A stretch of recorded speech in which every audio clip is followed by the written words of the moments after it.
बात आपके सामने रखूंगा कि देश के अंदर में पूर्ववर्ती सरकारों ने गरीबी हटाओ का नारा लगाया, इंदिरा आवास आया। ये यूपीए सरकार 60 साल जो परिवार की सरकार रहा, 60 साल बनाम 8 साल पर मैं आज अपने विभाग का एक छोटा सा प्रस्तुति आपके सामने रखने का काम करूंगा। ये 60 साल में जो इंदिरा आवास के नाम से मकान बना, रोटी कपड़ा और मकान की चर्चा तो सब सरकारों ने की, लेकिन देश के प्रधानमंत्री ने गरीब कल्याण ला करके रोटी का व्यवस्था की और मकान और कपड़े की व्यवस्था और महिलाओं का सशक्तिकरण हम आवास के द्वारा, क्योंकि जैसा शर्मा जी ने कहा कि मकान की महत्व क्या होता है वो वही गरीब जानता है, जिसके घर नहीं होते वही इसके महत्व को समझता है। वैसी स्थिति में 60 साल बनाम 8 साल में केवल 3 करोड़ 26 लाख घर इंदिरा आवास के द्वारा बना और 8 साल में हम 2.5 करोड़ से ऊपर घर बनाने का काम किया और अभी वो निरंतर चल रहा है। ये प्रक्रिया जो हमने सपना कहा था कि 2022 तक सबको घर देंगे, वही नहीं।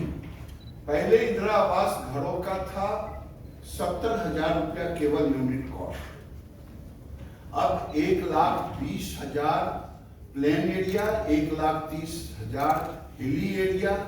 केवल वही नहीं, 20,000 लगभग इसमें मनरेगा से मजदूरी का कॉस्ट जुड़ता। केवल वही नहीं, एलईडी बल्ब भी कनेक्शन के साथ दिया जाता, शौचालय के लिए पैसे दिए जाते, उज्ज्वला दिए जाते। अगर सब मिला लें तो आज 70,000 के कंपैरिजन में हम लगभग 1.5 लाख से ऊपर की राशि देने का काम हम कर रहे हैं।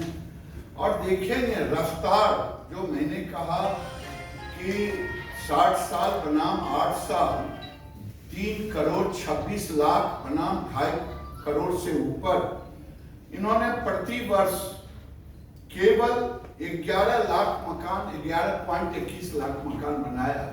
हम लगभग 35 लाख से ऊपर प्रति वर्ष बनाए। उन्होंने प्रति माह 94 लाख 0.94 लाख यानी 1 लाख से कम, हम 2.5 लाख से 2,62,000 से ज्यादा बनाने का काम किया। और प्रतिदिन कहेंगे इनका 3,073 रहा और हम 8,600 से ऊपर बनाने का काम, यानी लगभग 8,800 बनाने का काम किया। केवल यही नहीं किया, अगर मैं कहूं कि देश में हमने महिलाओं को इसका चाबी गृह प्रवेश का काम हमने सौंपने का काम किया।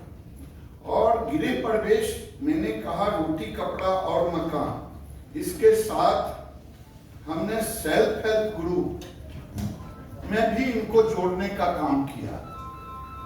सेल्फ हेल्प ग्रुप से जोड़ करके इनकी आमदनी बढ़ाने का लक्ष्य रखा हूं कि जब मोदी जी आए थे देश के अंदर में प्रधानमंत्री के रूप में, तो 60 साल बनाम 8 साल में 2 करोड़ 35 लाख ही गरीब महिलाएं आजीविका मिशन के तहत जुड़ी हुई थी और अभी 8 करोड़ 20 लाख जो मुझे 10 करोड़ तक ले जाना है 2024 तक।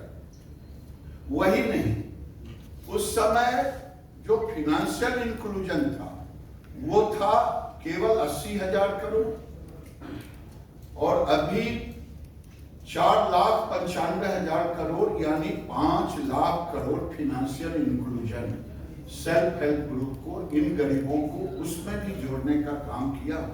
और सबसे बड़ी खूबी है इन गरीबों ने मोदी जी का अक्षरशः अनुशासन, आर्थिक अनुशासन का पालन किया कि उस समय यूपीए में 9.58% एनपीए था और अभी 2.3% एनपीए है। देश में एक मिसाल कायम किया है इन 8 करोड़ हमारी बहनों ने, गरीबों ने, जिनको आवास भी मिला। और मैं समझता हूं आने वाले दिन में हमने एक मिशन रखा है कि इनका आमदनी 8,000 से 12,000, मिशन 1 लाख। तो आज इस सामाजिक समरसता के पखवाड़े में और शहरी आवास अगर आप देखेंगे, इस बार 80 लाख आवास हमें और नया बनाने हैं।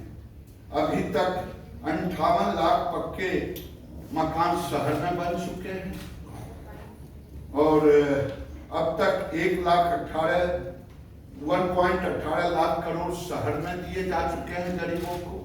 और ये सब हम जब गृह प्रवेश कराते हैं शहरी और ग्रामीण आवास को, ये कोशिश रहता है कि हम महिलाओं के हाथ में, अगर देश की आधी आबादी को हमने रोटी कपड़ा और मकान से उनको परिपूर्ण कर दिया या उस रास्ते पर ले जाने का काम किया, तो जो बरसों से नारा लग रहे थे सामाजिक समरसता का, जो हम सप्ताह मना रहे हैं, जो खोखले नारे थे, गरीबी हटाओ देश बचाओ, जो नारे थे रोटी कपड़ा और मकान, उस नारे को पूर्ण करने का काम मोदी सरकार ने किया है।